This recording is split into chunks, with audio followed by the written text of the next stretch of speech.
आप देख रहे हैं न्यूज नाउ 24/7। ताज़ा खबरों के लिए हमारे साथ बने रहें। आज दिल्ली में बीजेपी मुख्यालय से पार्टी के राष्ट्रीय प्रवक्ता श्री गौरव भाटिया ने प्रेस कॉन्फ्रेंस की, जिसमें उन्होंने विपक्ष पर जमकर निशाना साधा। गौरव भाटिया ने कहा कि भारत आज प्रधानमंत्री नरेंद्र मोदी के नेतृत्व में तेजी से आगे बढ़ रहा है, लेकिन विपक्ष केवल झूठ और भ्रांतियां फैलाने में व्यस्त है। उन्होंने कांग्रेस पार्टी पर तीखा वार करते हुए कहा कि जिन लोगों ने देश को वर्षों तक भ्रष्टाचार और कुशासन दिया, वही आज नैतिकता का पाठ पढ़ाने की कोशिश कर रहे हैं। भाटिया ने हाल ही में हुई संसद की घटनाओं का भी जिक्र किया और कहा कि विपक्ष का रवैया गैर जिम्मेदाराना और लोकतंत्र के लिए हानिकारक है। उन्होंने यह भी कहा कि बीजेपी सरकार हर नागरिक के विकास के लिए संकल्पबद्ध है और विपक्ष के दुष्प्रचार का जवाब जनता खुद देगी। गौरव भाटिया ने कहा, भारत की जनता ने झूठ और नकारात्मक राजनीति को नकार दिया है। उन्होंने विपक्ष की बयानबाजी को देश की छवि खराब करने की साजिश बताया। प्रेस वार्ता के दौरान उन्होंने मोदी सरकार की योजनाओं, विशेषकर गरीबों के कल्याण और आत्मनिर्भर भारत अभियान का भी उल्लेख किया। अभी कुछ समय पहले कांग्रेस पार्टी के राष्ट्रीय अध्यक्ष मल्लिकार्जुन खड़गे जी ने एक प्रेस वार्ता करी है, जो नेशनल हेराल्ड घोटाला, नकली गांधी परिवार, accused number 1 Sonia Gandhi, accused number 2 Rahul Gandhi ने किया है, उस पर मैं प्रेस वार्ता की शुरुआत करूं उससे पहले यह जरूर कहना चाहूंगा, कल एक फैसला अदालत का आया और यह फैसला क्या है? क्या यह क्लीन चिट है?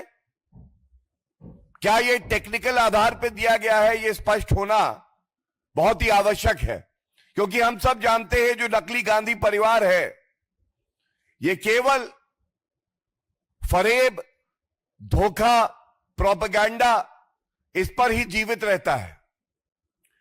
तो मैं ये बता दूं, 2 मामले। पहला मामला एक प्राइवेट कंप्लेंट जो कि फाइल करी गई सुब्रमण्यम स्वामी जी द्वारा, और इस प्राइवेट कंप्लेंट में धाराएं क्या थी?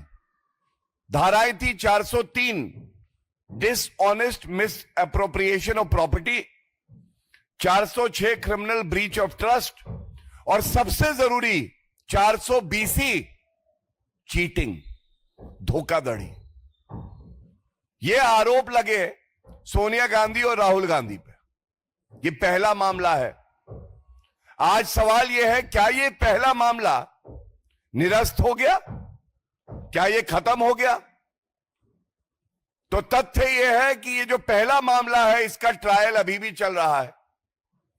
सोनिया गांधी एक्यूज नंबर 1 अभी भी है, राहुल गांधी एक्यूज नंबर 2 अभी भी है।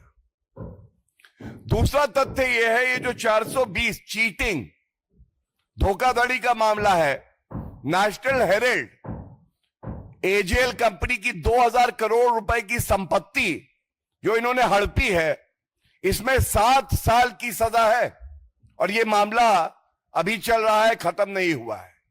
ये बात कांग्रेस पार्टी ना किसी को बता रही है, और जब पत्रकार बंधुओं ने यह सवाल आज प्रेस वार्ता में पूछा, तो ना मल्लिकार्जुन खड़गे जी के पास इसका कोई उत्तर था और ना अभिषेक मनु सिंघवी जी, जो मेरे साथी हैं, वरिष्ठ अधिवक्ता हैं, उनके पास कोई उत्तर था।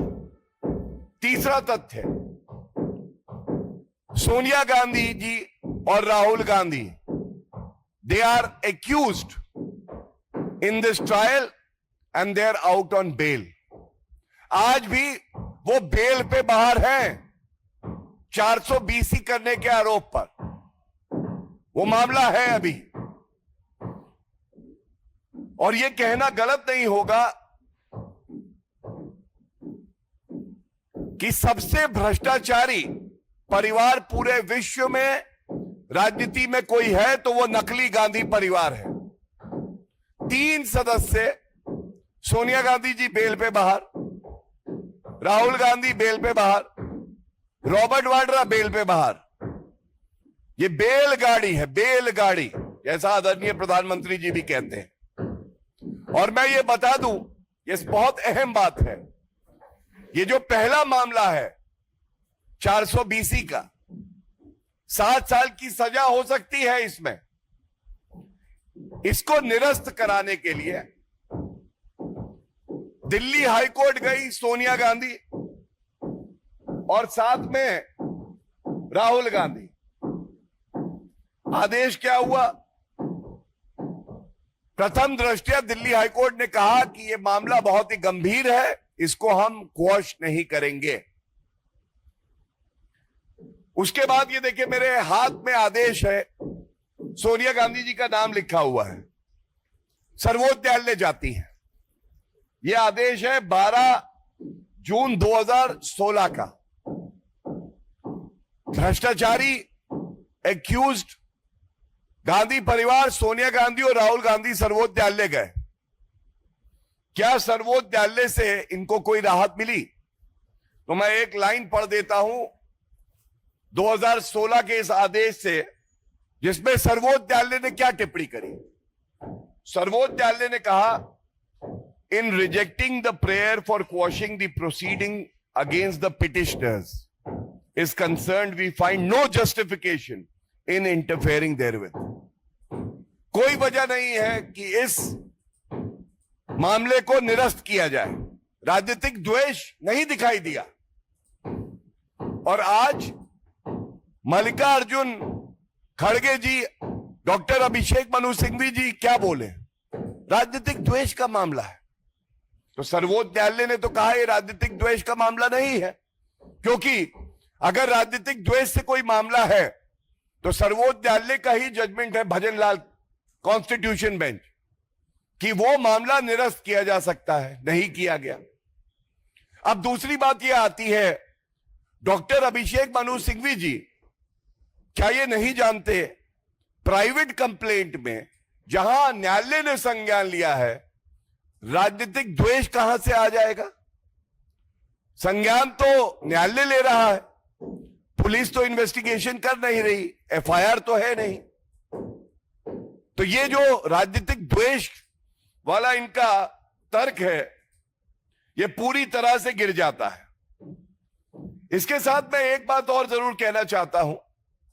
कल एक प्रेस वार्ता पवन खेड़ा जी ने करी, और वो प्रेस वार्ता में जिन शब्दों का प्रयोग हुआ उससे सबको बड़ी पीड़ा हुई है, हर भारतीय को, और खासकर गांधीनगर के जो निवासी हैं।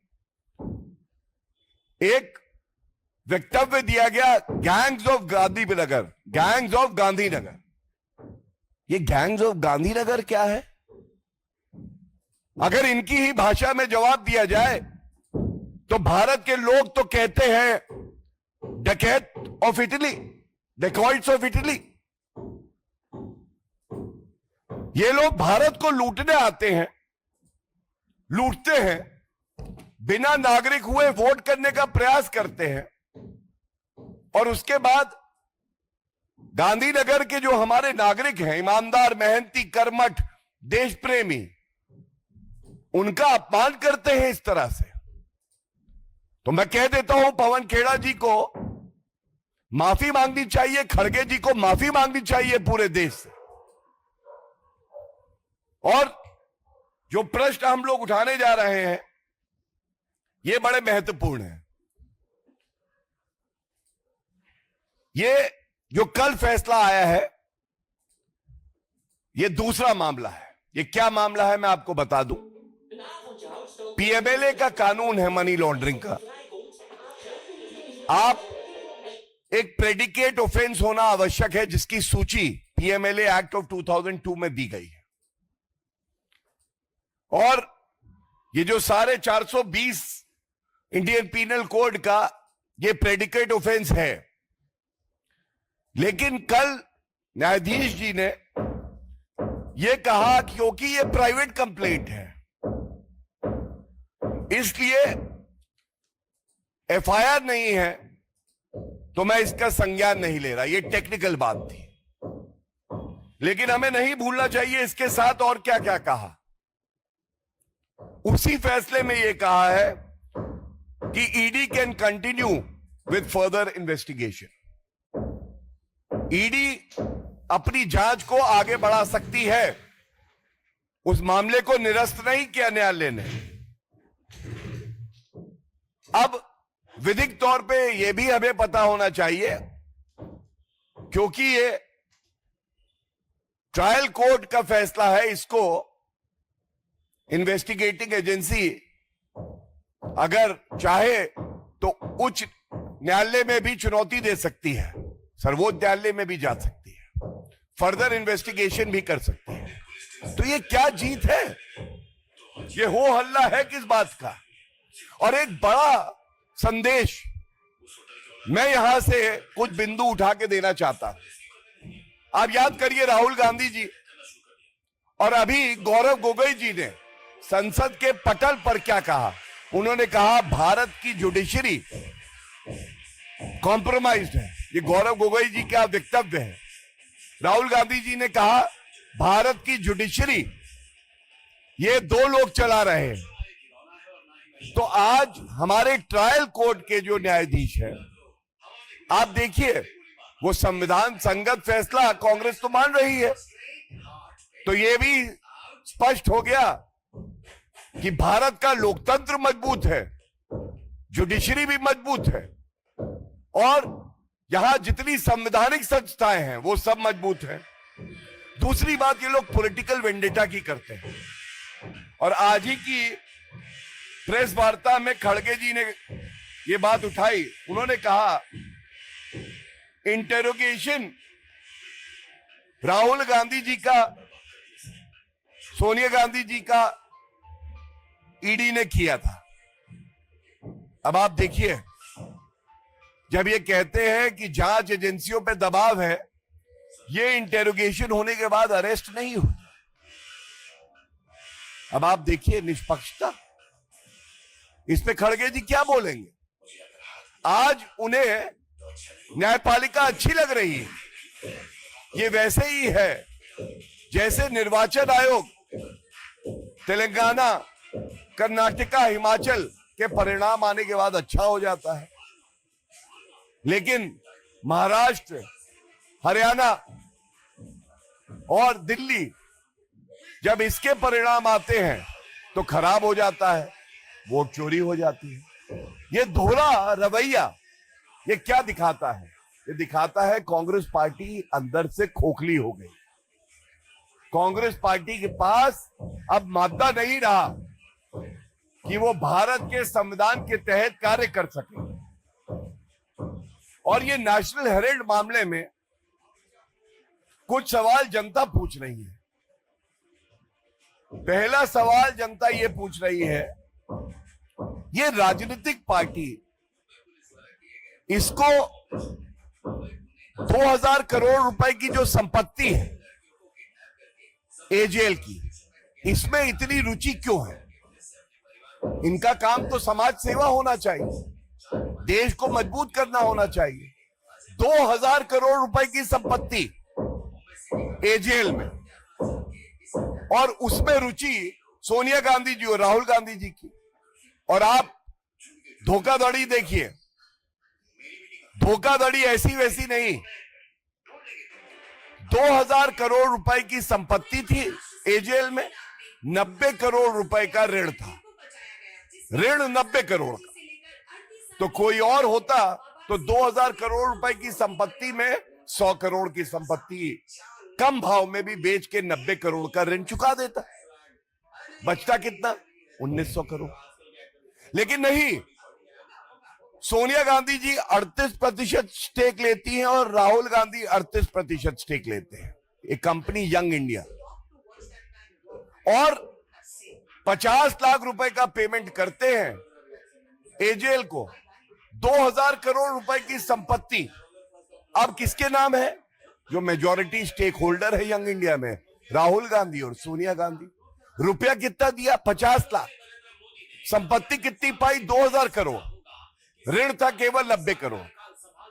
और बड़ी बात क्या है, देखिए, ऐसे ही कोई इनको डेकॉइट ऑफ इटली, इटली के डकैत नहीं बुलाता है। जो 50 लाख दिया था वो भी अपनी जेब से नहीं दिया था सोनिया गांधी जी और राहुल गांधी जी। वो भी एक कंपनी थी डोटेक्स ने 1 करोड़ रुपया दिया, उसमें से 50 लाख दिया। मतलब चवन्नी अपनी जेब से नहीं गई और 2000 करोड़ रुपए की संपत्ति इन्होंने अपने कंट्रोल में ले ली। अब पहले केस के बारे में जो मैंने प्रश्न पूछे उसका उत्तर सोनिया गांधी जी, राहुल गांधी जी में तो हिम्मत ही नहीं है कि दे दे। मल्लिकार्जुन खड़गे जी नहीं दे रहे। अभिषेक मनु सिंघवी जी विधि के ज्ञाता है लेकिन दबाव में इतने हैं कि जब वो प्रेस वार्ता कर रहे थे तो ऐसा लग रहा था कि राहुल गांधी के लिए बोलने के लिए वो संविधान को, मनी लॉन्ड्रिंग एक्ट को और जो हमारी प्रोसीजरल कोड्स हैं उनको दरकिनार कर रहे हैं। दूसरा, ये जो सवाल पूछे हैं 2000 करोड़ रुपए की संपत्ति का आपको करना क्या है। तीसरा बड़ा एक और इसका बिंदु है, वो है कई प्रॉपर्टीज ऐसी हैं जिसमें एक एक प्रॉपर्टी से 60 लाख रुपए रेंट प्रति माह आ रहा है। 60 लाख रुपए एक प्रॉपर्टी से। अब 60 लाख रुपए अगर रेंट एक प्रॉपर्टी से आ रहा है तो 50 लाख रुपए दे के आप 2000 करोड़ रुपए ले रहे हैं। क्यों? यह दिखाता है कि कितने महाधूर्त हैं, ये महाभ्रष्टाचारी, महापापी हैं और इनका काम केवल एक है, लूट खसोट करो और नकली गांधी परिवार की तिजोरी भरो। मैं एक लाइन और पढ़ना चाहता हूं। यह दिल्ली उच्च न्यायालय का जो जजमेंट था उसका पैरा 4 है और para 5। Undisputedly, National Herald Building is a prime property in New Delhi, which was leased out for commercial purpose, and AGL is receiving rental of 60 lakh rupees per month in respect of this property alone. और दूसरा, thus AGL became a wholly owned company of Young India by merely paying 50 lakhs, and in this manner, Young India acquired complete control of AGL, which had real estate assets of at least 2000 crores. High Court कह रहा है दिल्ली का. In prime areas of New Delhi, Lucknow, Bhopal, Mumbai, Indore, Patna, Panchkula and other places, according to respondent complainant, the conservative real estate worth of AGL is 5000 crores. Delhi उच्च न्यायालय क्या कह रहा है, सर्वोच्च न्यायालय क्या कह रहा है, ये मैंने आपको बता दिया। और उसके बाद भी इतना हो हल्ला कांग्रेस हेडक्वार्टर में, जो प्रश्न जनता पूछ रही है उस पर कोई उत्तर नहीं। आज ये कहना गलत नहीं होगा, डेकॉइट्स ऑफ इटली, नकली गांधी परिवार सबसे बड़ा भ्रष्टाचारी है और इनका एक ही असूल है, मीठा मीठा गपगप, कड़वा कड़वा थूथू। आज न्यायपालिका अच्छी है, जो judgement supreme court, high court, trial court के आते हैं इनके लिए सुविधाजनक नहीं होते हैं तो ये न्यायपालिका पे भी उंगली उठाते हैं और यही काम निर्वाचन आयोग के लिए करते हैं। मैं इतना ही कहूंगा, जो लोग आज कह रहे हैं ये राहत है, आगे चल के देखते हैं, जो ट्रायल अभी चल रहा है, अगर ऐसा होता है कि 7 साल की सजा होती है, जो कि मुमकिन है, तब यही कांग्रेस पार्टी, यही नकली गांधी परिवार, यही मल्लिकार्जुन खड़गे जी न्यायपालिका में ऐसी ही आस्था व्यक्त करेंगे, ये उम्मीद हमें जरूर है। धन्यवाद। आपको यह वीडियो पसंद आया हो तो इसे लाइक करें, हमारे चैनल को सब्सक्राइब करें।